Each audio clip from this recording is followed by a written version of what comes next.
So what's up mga keepers? Good morning. Gising natin mga boss. Kaya syempre kapong busy tayo dahil sa graduation. Kaya ngayon is mag-update tayo sa ating backyard mga boss. Yan, papasilip natin yung mga laman natin dito sa ating backyard mga bossing. Kaya tara samahan niyo ako mga boss para i-flex natin yung mga alaga natin dito sa backyard, sa semi-outdoor tapos sa outdoor natin. I-flex natin yung lahat. Yung mga alaga natin dito.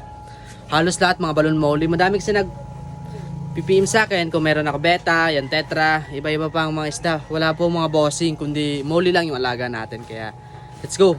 Samahan niyo ako mga boss. I-tour ko kayo sa aking backyard. Dito muna tayo mag-uumpisa sa mga ginugroom natin na male. Yan, oh. Ganito lang tayo mga boss mag-groom. Nilalagay lang natin sa mataas na lagayan, 2 dangkal tapos sobrang laki. Para yan, mabilis silang lumaki yan, oh. Tingnan niyo naman, oh. Ito yung palad ko. Yung daliri ko pala, yan, oh. Tingnan nyo na lang kung gaano kalaki, oh. Ito, yan, oh, lumalaki yan. Ito pa, oh, diba? Yung Pikachu, Trico, Golden Blue Tail, yan. Sakura ata to, or Rambo, yan, oh.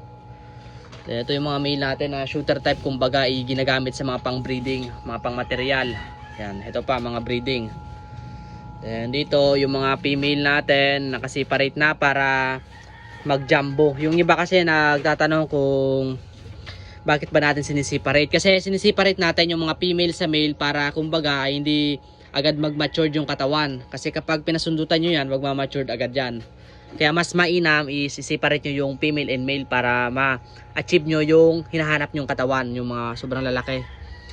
Yan, o, diba? Ito maliit pa to. Kailangan lang natin to bombay ng pakain. Yan, o, gaganda tingnan.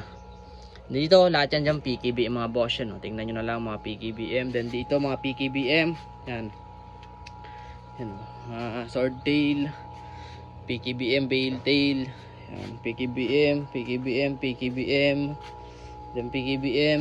Then dito golden zebra yan dyan. Yan, golden zebra, may mga bale tail tayo na golden zebra, linya ni Pangag.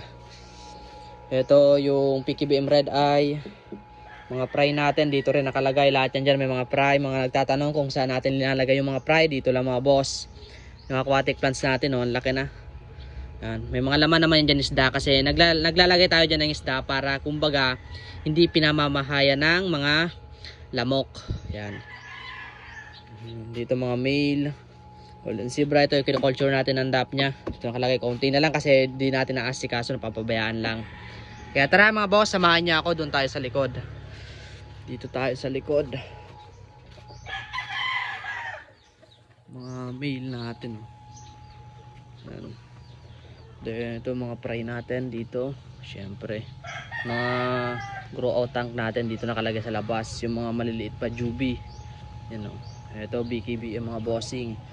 Tagal mag-drop ang BKBM natin kaya linagay natin sa mas malaki para makapag-drop na. Ito yung mga flat gold natin. Diyan rin nakalagay. Yan, o.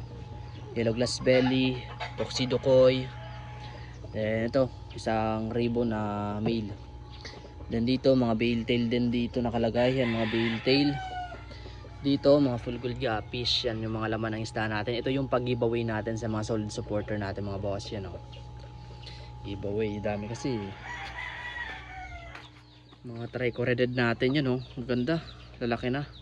Bilis na lumaki ng trico-reded natin mga boss. Quality. Ito yung mga parents ng trico-reded natin. Yan, o. Mamaya papakain tayo. Dito wala tong laman.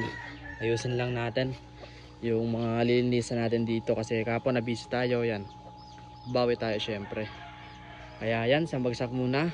Kamal Manny. Kung nakabot ka sa video to, don't forget like and share, follow para updated kayo sa mga video. Thank you guys.